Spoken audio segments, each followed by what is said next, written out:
이제 오늘 우리가 함께 나눌 하나님 말씀 봉독하겠습니다. 오늘 우리에게 주시는 하나님의 말씀은 룻기 3장 1절부터 13절까지의 말씀입니다. 룻기 3장 1절부터 13절까지의 말씀을 받들어 교독합니다. 룻의 시어머니 나오미가 그에게 이르되 내 딸아 내가 너를 위하여 안식할 곳을 구하여 너를 복되게 하여야 하지 않겠느냐. 내가 함께하던 하녀들을 둔 보아스는 우리의 친족이 아니냐. 보라, 그가 오늘 밤에 타작 마당에서 보리를 까불리라. 그런즉 너는 목욕하고 기름을 바르고 의복을 입고 타작 마당에 내려가서 그 사람이 먹고 마시기를 다하기까지는 그에게 보이지 말고, 그가 누울 때에 너는 그가 눕는 곳을 알았다가 들어가서 그의 발치 이불을 들고 거기 누우라. 그가 내 할 일을 내게 알게 하리라 하니, 룻이 시어머니에게 이르되 어머니의 말씀대로 내가 다 행하리이다 하니라. 그가 타작 마당으로 내려가서 시어머니의 명령대로 다 하니라. 보아스가 먹고 마시고 마음이 즐거워 가서 곡식단 더미의 끝에 눕는지라. 룻이 가만히 가서 그의 발치 이불을 들고 거기 누웠더라. 밤중에 그가 놀라 몸을 돌이켜 본즉 한 여인이 자기 발치에 누워 있는지라. 이르되 내가 누구냐 하니 대답하되 나는 당신의 여종 룻이오니 당신의 옷자락을 펴 당신의 여종을 덮으소서. 이는 당신이 기업을 물을 자가 됨이니이다 하니, 그가 이르되 내 딸아 여호와께서 내게 복 주시기를 원하노라. 내가 가난하건 부하건 젊은 자를 따르지 아니하였으니 내가 베푼 이내가 처음보다 나중이 더하도다. 그리고 이제 내 딸아 두려워하지 말라. 내가 내 말대로 내게 다 행하리라. 내가 현숙한 여자인 줄 나의 성읍 백성이 다 아느니라. 참으로 나는 기업 물을 자이나 기업 물을 자로서 나보다 더 가까운 사람이 있으니. 함께 읽습니다. 이 밤에 여기서 머무느라. 아침에 그가 기업 물을 자의 책임을 내게 이행하려 하면 좋으니 그가 그 기업 물을 자의 책임을 행할 것이니라. 만일 그가 기업 물을 자의 책임을 내게 이행하기를 기뻐하지 아니하면 여호와께서 살아계심을 두고 맹세하노니 내가 기업 물을 자의 책임을 내게 이행하리라. 아침까지 누워 있을지니라 하는지라. 아멘. 지난 주일 설교에서 룻은 보아스의 식탁에 초대를 받았습니다. 보아스는 아무런 자격 없는 이방 여인 룻을 자신의 식탁에 앉게 했고 좋은 음식으로 대접을 합니다. 그리고 룻이 넉넉한 양식을 가져가도록 여러 가지 배려를 했습니다. 은혜를 베푼 것이죠. 나오미는 룻이 이삭을 많이 줍도록 돌본 그 사람이 보아스라는 사실을 알게 되었습니다. 지금까지 절망에 사로잡혀 있었던 나오미가 하나님을 찬송합니다. 소망을 갖기 시작했습니다. 하나님이 기업을 물을 자 중에 한 사람인 보아스를 보내셔서 자신의 텅 빈 인생을 다시 채우기 시작하신다라는 것을 깨달았습니다. 나오미는 하나님의 은혜 가운데 위로와 회복을 경험한 것이죠. 오늘 성경은 룻과 보아스의 관계가 가까워지도록 도와주고 있는 나오미의 모습이 있습니다. 나오미는 룻을 위해서 안식할 곳을 찾고 있습니다. 우리 룻기 3장 1절 한번 같이 읽어보겠습니다. 3장 1절 함께 읽습니다. 룻의 시어머니 나오미가 그에게 이르되 내 딸아 내가 너를 위하여 안식할 곳을 구하여 너를 복되게 하여야 하지 않겠느냐. 여러분, 여기서 나오미가 말하는 이 안식의 의미가 무엇일까요? 여기서 안식이라고 번역한 히브리어 단어가 마노아흐라는 단어인데요, 이 단어가 구약 성경에는 5번 나옵니다. 대부분이 쉴 곳을 뜻하는 단어였어요. 창세기 8장을 보면 노아의 방주에서 나간 비둘기가 발바닥을 디딜 공간을 찾지 못하고 되돌아오는 장면에서 이 단어를 사용합니다. 따라서 이 단어는 발바닥을 디딜 수 있는 쉼터를 뜻합니다. 쉽게 말해 발을 쭉 뻗고 편안하게 쉴 수 있는 공간, 안락한 장소, 거기가 안식처라고 생각할 수 있어요. 나오미는 자신의 고향까지 따라온 이 룻이 이제 이 땅을 잘 딛고 편안하게 살 수 있는 쉴 만한 공간이 필요하다라고 생각했습니다. 이 말은 며느리 룻이 새 남편을 만나서 가정을 이루고 안정된 삶을 바란다라는 것을 말하고 있습니다. 나오미는 룻의 인생이 복받게 되기를 원했습니다. 이스라엘에서 복은 다양하게 표현되었습니다. 생명을 안전하게 보장받는 것이 복이고, 위험으로부터 위기로부터 벗어나는 것이 복이고, 장수, 다산, 번영, 전쟁에서의 승리, 후손의 영광을 누리는 것이 복이다라고 그들은 생각했습니다. 따라서 나오미는 단순히 룻이 베들레헴 땅에 안전하게 정착하는 것만이 아니라 새로운 남편을 만나서 아름다운 가정을 이루고 자녀를 얻어서 그의 후손이 영광을 누리는 복을 받기를 원한다라고 말하고 있는 것이죠. 특별히 나오미는 보아스를 룻과 결혼할 배우자, 남편감이라고 생각하고 있습니다. 왜냐하면 보아스가 누구입니까? 남편의 친족이었고 기업물을 책임을 가지고 있는 사람이었기 때문이에요. 그래서 나오미가 룻을 보아스가 일하고 있는 타작마당으로 내려보냅니다. 우리 룻기 3장 2절부터 4절까지의 말씀 한번 읽어보겠습니다. 2절부터 함께 봅니다. 내가 함께 하던 하녀들을 둔 보아스는 우리의 친족이 아니냐. 보라, 그가 오늘 밤에 타작마당에서 보리를 까불리라. 그런즉 너는 목욕하고 기름을 바르고 의복을 입고 타작마당에 내려가서 그 사람이 먹고 마시기를 다 하기까지는 그에게 보이지 말고, 그가 누울 때에 너는 그가 눕는 곳을 알았다가 들어가서 그의 발치 이불을 들고 거기 누우라. 그가 내 할 일을 내게 알게 하리라 하니. 농경사회에서 타작은 1년 농사 중에 가장 즐겁고 흥겨운 축제의 시간이었다고 합니다. 밭에서 추수가 끝나면 보리 이삭을 묶어서 이 타작 마당으로 옮기고 거둔 그 이삭들을 넓은 마당에 누워놓고 타작을 시작합니다. 타작을 마치면 겨와 알곡이 뒤섞여 있는데 그 무더기를 큰 갈고리로 바람을 날리면 겨는 멀리 날아가고 알곡만 자리에 남습니다. 이렇게 알곡과 겨를 구분해서 알곡은 타작마당에 모아둡니다. 이런 과정을 다 마치면 늦은 밤이 되기 때문에 집에 들어가지 않고 그냥 타작마당에서 그대로 잠을 청했다고 합니다. 나오미는 룻에게 목욕하고 기름을 바르고 의복을 입고 타작마당으로 내려가라라고 지시합니다. 사실 나오미의 이 지시는 정확하게 무엇을 의미하는가 그 의견이 분분합니다. 어떤 사람은 결혼 예식을 위한 신부 단장이다라고 말하고요. 또 어떤 사람은 룻이 보아스를 유혹하는 것이다라고 말합니다. 그런데 이런 주장들은 룻기 전체의 주제나 맥락과 어울리지가 않습니다. 나오미가 룻에게 갑자기 보아스를 유혹하라고 말할 가능성도 없고, 한밤중에 신랑을 맞이한다고 단장한 신부처럼 화장할 이유도 없습니다. 성경에서 이와 비슷한 상황을 찾아보았습니다. 그랬더니 애도의 기간이 끝났음을 드러내는 상징적인 표현이 바로 몸을 씻고 기름을 바르고 의복을 갈아입는 행동입니다. 우리 사무엘하 12장 20절의 말씀을 한번 볼까요?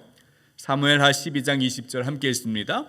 다윗이 땅에서 일어나 몸을 씻고 기름을 바르고 의복을 갈아입고 여호와의 전에 들어가서 경배하고 왕궁으로 돌아와 명령하여 음식을 그 앞에 차리게 하고 먹은지라. 다윗이 바세바와의 사이에서 아들을 낳았는데 그 아들이 병이 들었습니다. 심각한 죽을 병에 들었어요.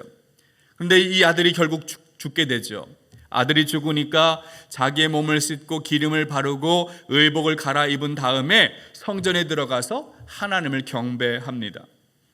그가 아이가 살았을 때는 금식합니다. 눈물로 호소하고 하나님의 긍휼을 구하며 기도했어요.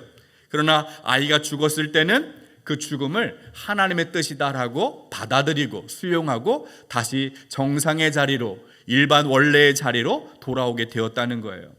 다윗은 애도를 멈추고 일어나 몸을 씻고 기름을 바르며 의복을 갈아입습니다. 그리고 다시 음식을 먹어요. 여기에 나오는 씻다, 기름을 바르다, 의복을 입다라는 표현이 바로 나오미의 지시와 일치합니다. 따라서 나오미가 룻에게 지시한 내용은 남편이 죽은 그 애도의 기간을 다 끝내버리고 일상으로 복귀하라는 뜻으로 이해할 수 있습니다. 과부의 옷을 벗어던지고 이제는 평상복으로 갈아입고 룻이 결혼할 의사가 있음을 보아스에게 알리는 행동이라고 해석할 수 있습니다. 또한 보아스가 잠자리에 누울 때까지 자기 존재를 눈치채지 못하게 하고 보아스가 눕는 그 자리가 어디인지 알아두라라고 말합니다. 그리고 보아스가 누우면 그 자리에 아래에 누우라고 지시했어요. 나오미의 이런 지시는, 이런 계획의 의도는 룻이 보아스와 결혼하기를 바라는 것이죠. 모압 땅을 떠나서 베들레헴까지 따라온 이 며느리가 앞으로 행복한 삶을 살기를 원했습니다. 나오미의 관심은 룻의 인생이 복되게 하는 거예요. 남편을 구해주고 가정을 이루고 복된 삶을 사는 것, 이것이 시어머니 나오미의 간절한 소원입니다. 룻은 나오미의 제안을 받아들입니다. 순종합니다. 룻기 3장 5절 6절 말씀도 한번 읽어보겠습니다. 함께 읽습니다. 룻이 시어머니에게 이르되 어머니의 말씀대로 내가 다 행하리이다 하니라. 그가 타작마당으로 내려가서 시어머니의 명령대로 다 하니라. 룻은 시어머니의 말씀에 순종했습니다. 한번 생각해 보십시오. 사실 이 나오미가 내린 지시는 룻의 입장에서는 너무 위험한 일이기도 해요. 한밤중에 남자들이 주로 있는 타작마당에 내려가서 남자의 발치 아래 누워 있으라 하는 명령은 자칫 목숨이 위험해질 수 있어요. 그 지시대로 했다가는 남편을 만나고 가정을 얻는 것이 아니라 자기 신변에, 자기 목숨에 위험이 주어질 수 있다는 거죠. 그럼에도 룻이 시어머니의 명령에 순종한 것입니다. 한편 보아스는 한밤중에 자기 발치에 누워있는 여자를 발견하고 깜짝 놀랍니다. 그래서 그는 그 여자에게 누구냐라고 묻습니다. 그때 룻이 대답합니다. 우리 룻기 3장 9절을 읽어보겠습니다. 9절 함께 읽습니다. 이르되 내가 누구냐 하니 대답하되 나는 당신의 여종 룻이오니 당신의 옷자락을 펴 당신의 여종을 덮으소서. 이는 당신이 기업을 물을 자가 되미니이다 하니. 여러분, 룻은 보아스의 물음에 어떻게 대답했어요? 나는 당신의 여종입니다. 이렇게 대답을 하는 거예요.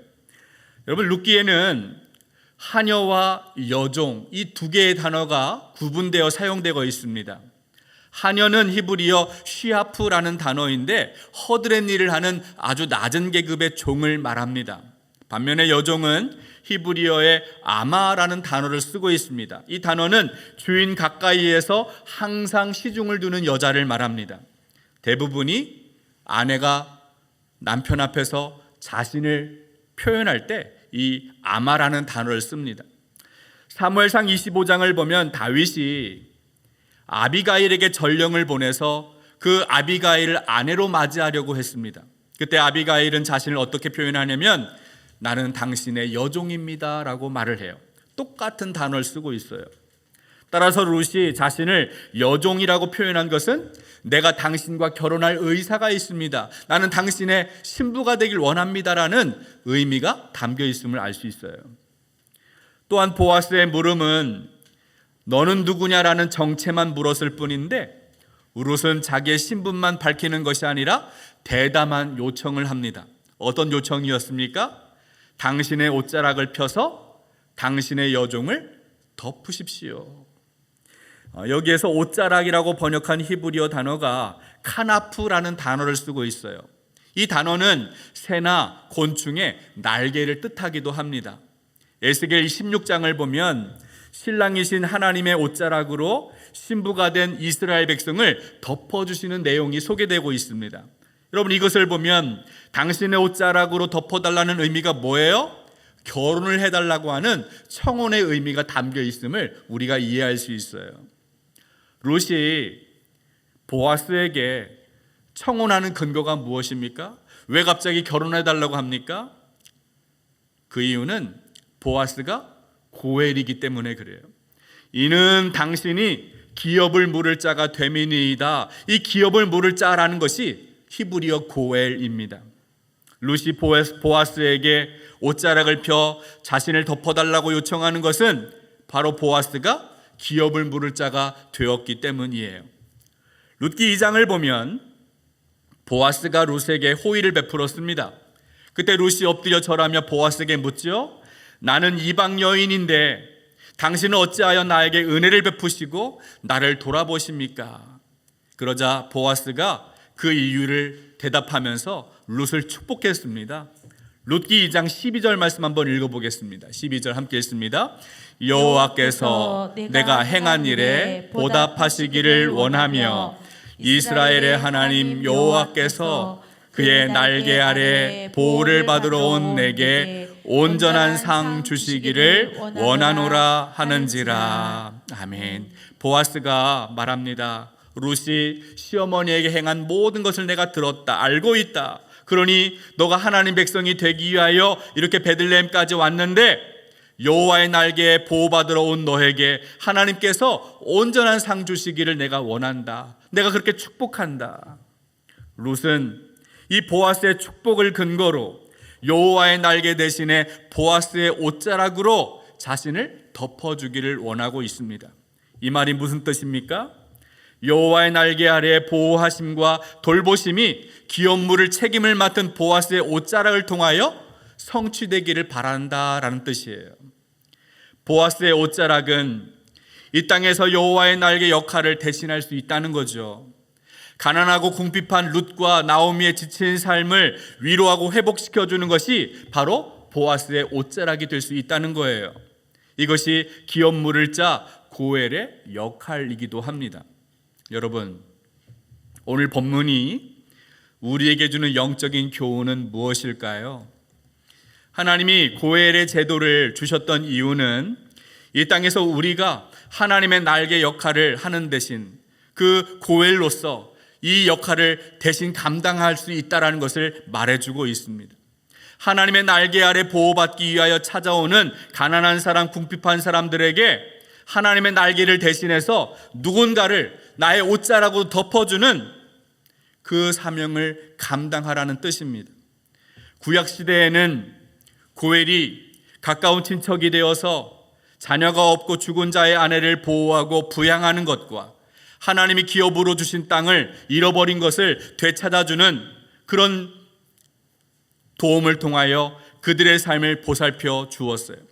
보아스가 그렇게 룻과 나오미의 고엘이 되어서 그들을 보살피고 그들을 도왔습니다. 그런데 신약시대부터는 교회가 고엘의 역할을 맡았습니다. 에베소서 3장 6절의 말씀 함께 읽겠습니다. 에베소서 3장 6절 함께 읽습니다. 이는 이방인들이 복음으로 말미암아 그리스도 예수 안에서 함께 상속자가 되고 함께 지체가 되고 함께 약속에 참여하는 자가 됨이라. 아멘. 구약시대는 혈연 중심으로 가까운 이웃이, 가까운 친척이 고엘을 감당했다면 신약시대에 들어와서는 이방인들이 복음을 듣고 그리스도 안에서 함께 상속자가 되고 함께 지체가 되고 함께 약속에 참여하는 자가 되어서 서로가 서로에게 형제가 되고 자매가 되어 주었다는 거예요. 한 가족이 되었다는 거예요. 교회가 고엘의 역할을 감당하면서 서로 나누고 섬기는 상호 유기적인 관계로 나아가게 되었다는 것입니다. 여러분, 이것을 코이노니아라고 말합니다. 교회 안에서 코이노니아가 가장 분명하게 드러난 사건이 어떤 것입니까? 사도행전 2장에 있는 초대교회의 모습이 그렇습니다.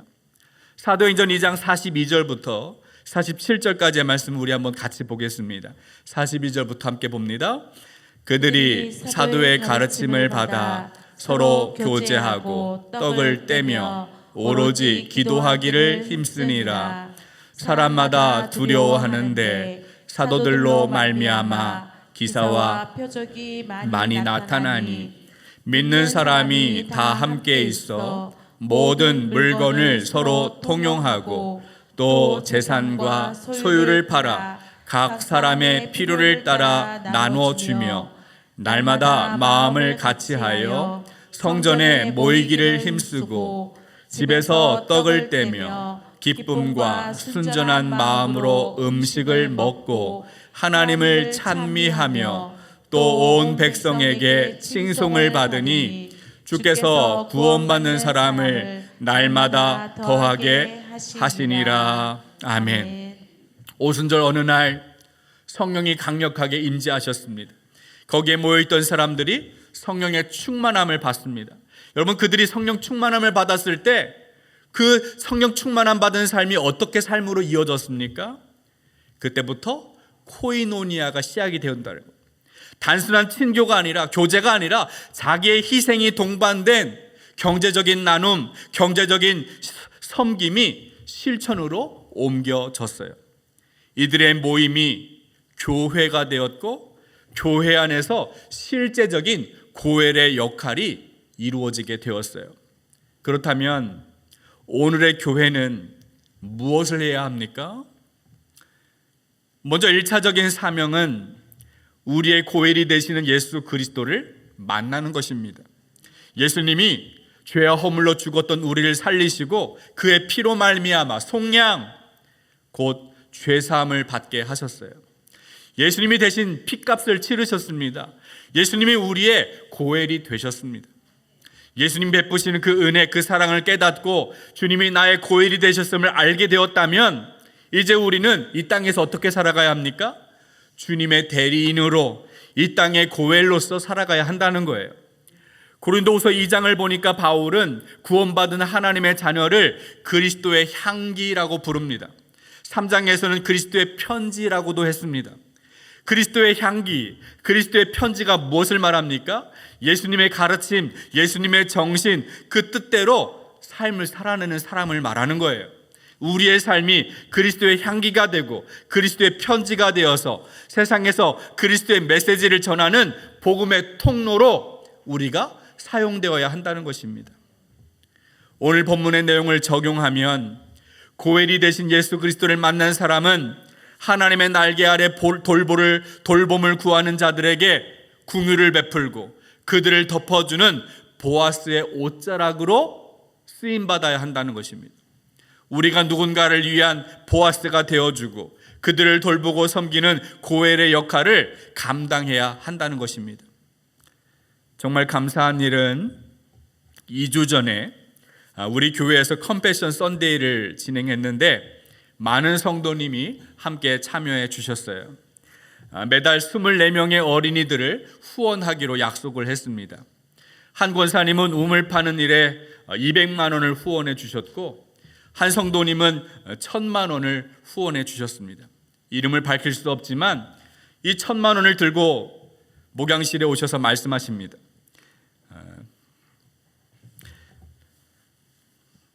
지금까지 산 것도 하나님의 은혜이고 누군가를 도울 수 있다는 것이 너무 감사하다, 이렇게 말씀하셨습니다. 여러분, 이것이 고엘이에요.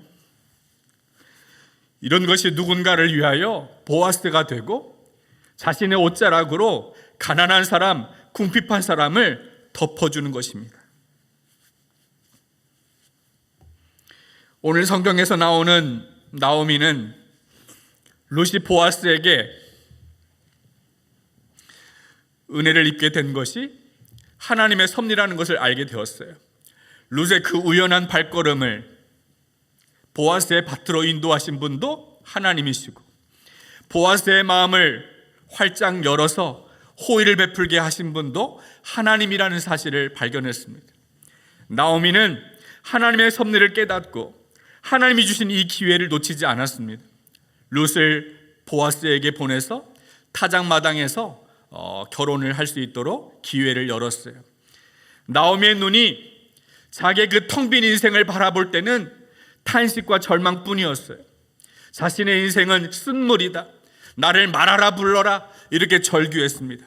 그런데 나오미의 시선이 하나님 바라보기 시작했을 때 소망이 생겼습니다. 하나님이 하시는 일을 기대했어요. 룻은 시어머니의 말씀에 순종했고 보아스의 축복을 기억하고 보아스의 옷자락으로 자신을 덮어주기를 요청했습니다. 하나님이 기업물을 자를 보아스를 통하여 보내주셨다라고 그는 믿었습니다. 사랑하는 여러분, 하나님은 교회를 세상에서 불러내셔서 거룩하게 하시고 세상에서 고엘의 역할을 감당하게 하셨습니다. 먼저 우리 자신이 아무런 자격 없는 가난하고 궁일이 필요한 룻과 나오미라는 사실을 깨닫고 우리의 시선을 영원하신 하나님께 둘 때 소망이 있고 하나님의 위로와 축복을 경험할 수 있어요. 그리고 하나님 아버지의 마음을 품고 우리 이웃에 있는, 주변에 있는 룻과 같이 돌봄이 필요한 사람, 보호가 필요한 사람을 바라보기 시작할 때 보아스의 옷자락으로 덮어주는 그 역할을 우리가 감당하게 되는 것입니다. 이런 은혜와 복이 여러분에게 임하기를 주님의 이름으로 축복합니다. 하나님 아버지, 우리의 눈을 들어 영원한 고엘이 되신 주님 바라보기를 원합니다. 탄식과 절망에 빠졌던 나오미가 주님 바라볼 때 찬송과 소망의 사람이 된 것처럼 우리가 주님 바라보며 슬픔과 근심의 옷을 벗고 기쁨과 소망의 옷으로 갈아입게 하여 주옵소서. 주님의 날개 아래 돌봄과 보호를 받으러 온 룻에게 보아스의 옷자락으로 덮어주는 것처럼 하나님의 은혜와 사랑을 깨닫고 우리가 우리의 이웃에 우리의 형제와 자매를 위하여 보아스가 되어주고 우리 교회가 이 고월의 역할을 잘 감당할 수 있도록 인도하여 주옵소서.